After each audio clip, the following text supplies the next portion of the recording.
We have a few honored speakers tonight. This honored speaker, master's degree in public administration from George Mason University, 1998. A bachelor's degree from Texas A&M University in 1990. A distinguished military graduate from Texas A&M who's received an Army commission as a second lieutenant in May of 1989 and obtained the rank of Captain Promotable after starting out as an enlisted soldier. Also a U.S. Army Ranger, a U.S. Army paratrooper, enlisted honor graduate from Fort Benning, Georgia. An expert infantryman's badge, the Army Commendation Medal, and the Army Achievement Medal. Your Senator, Senator Bryce Reeves.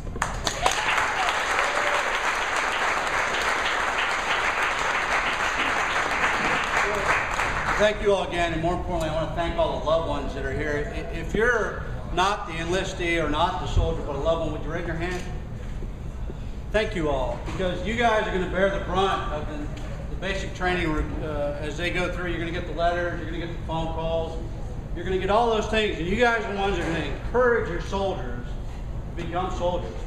And it's a big step. I remember when I swore an oath and raised my hand to support and defend the Constitution of the United States against all enemies, foreign and domestic, I bear true faith and allegiance to the same.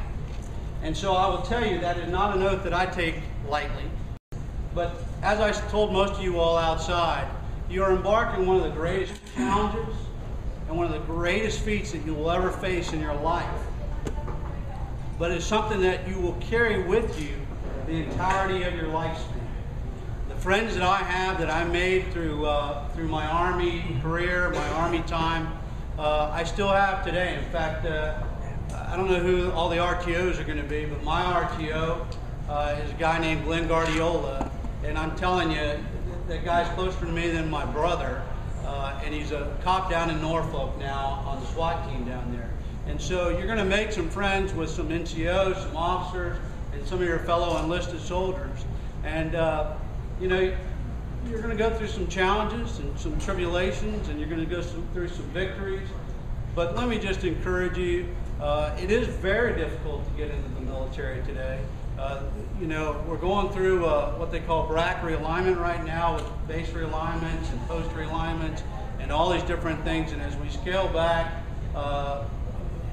with the wars kind of grinding down in the political environment, it's important. And it's important that we have a fighting force that is what we used to do when I was in, called Be No Do. And those three tenets of leadership still hold true for me today. Is be all the best I can be, know my job, and do it well. And I just want to thank you all for the opportunity to come here to speak with you all tonight, to be part of this ceremony. It's really, really an important deal.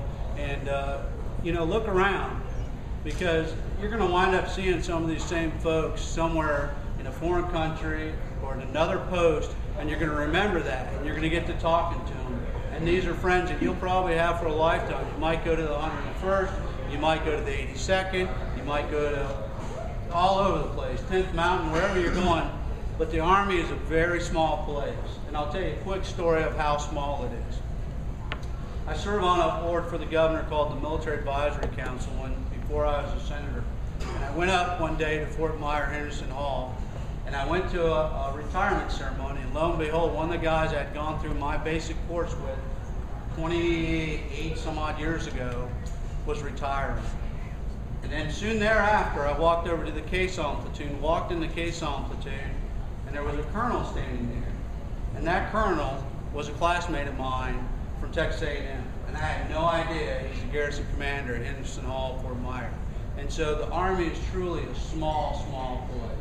And for those of you, I think you only have 2 11 Bravos here today, besides the distinguished sergeant who won the award, which is 11B. That's a great career, and you'll like it. And I chose it myself when I could have gone to fly Apaches or something else. So special kudos to you for being a grunt.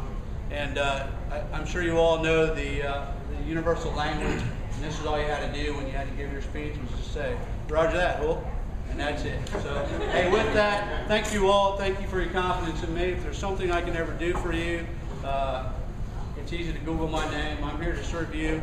I'm here as a liaison from the Senate and some other folks, but thank you again. Thank you for sending your sons and daughters to fight for our country. Thank you.